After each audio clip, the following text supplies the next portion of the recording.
বুদ্ধবাবু চলে যাচ্ছেন। খবরটা শুনেই মন আনচান করছে ওসমানের। যেভাবেই হোক আজ তাকে যেতেই হবে, তার শেষ চলে যাওয়া। আজ যদি তাকে পৌঁছে দিতে না পারেন তাহলে 3 দশকের কর্মজীবনই ব্যর্থ। কিন্তু যাবেন কিভাবে? ব্রেন স্ট্রোকে শরীরের একাংশ পড়ে গিয়েছে ওসমানের। একা একা হাঁটতে পারেন না, অন্যজনের সাহায্য লাগে এ ঘর থেকে ও ঘর যেতে। তবুও তাকে যেতেই হবে। ওয়েট করছেন বুদ্ধবাবু। আজ লেট করলে একদম চলবে না। হ্যাঁ, তিনি লেট করেননি। বুদ্ধবাবুর চলে যাওয়ার আগেই পাম অ্যাভিনিউয়ের ফ্ল্যাটের সামনে কাঁপা কাঁপা পায়ে হাজির মোহাম্মদ ওসমান। এই মানুষটার কথা নিশ্চয়ই মনে আছে আপনাদের। সালটা 1982। বুদ্ধদেব ভট্টাচার্যের গাড়ি চালানোর দায়িত্ব দেওয়া হয় ওসমানকে।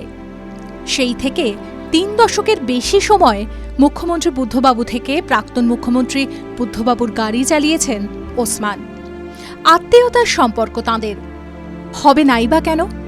রাজনীতির কুরুক্ষেত্রে বুদ্ধের লড়াইয়ের সারথি যে ওসমানই। ওসমান হচ্ছে দীর্ঘদিন বুদ্ধদার গাড়ির চালক ছিলেন, কমরেড সহযোদ্ধা। সুতরাং ও কয়েকদিন আগে এখানে এসেছিল, পার্টি অফিসে এসেছিল, দেখাও করে গেছেন। অসুস্থ, ওর শরীর খুব খারাপ।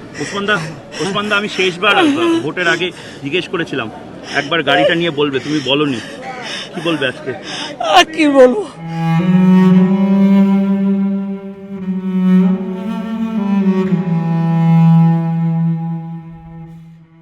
ওসমানের সঙ্গে বুদ্ধবাবুর সম্পর্ক শুধুমাত্র চালক আর সওয়ারির নয়, তাঁদের মধ্যে একটা স্নেহের সম্পর্ক ছিল। গাড়ি যেন তাঁর হাতে কথা বলতো। কোনো দিন লেট করতেন না ওসমান।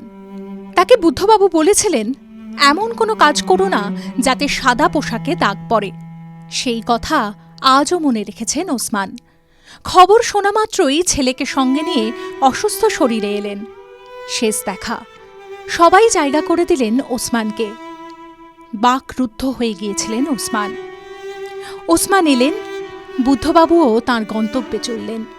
তবে এবার ওসমান সারথি হতে পারলেন না। সেই সাদা অ্যাম্বাসাডার বুদ্ধবাবুর পিছু পিছু চলল। দূর থেকে দাঁড়িয়ে দেখলেন ওসমান, চোখ ছলছল।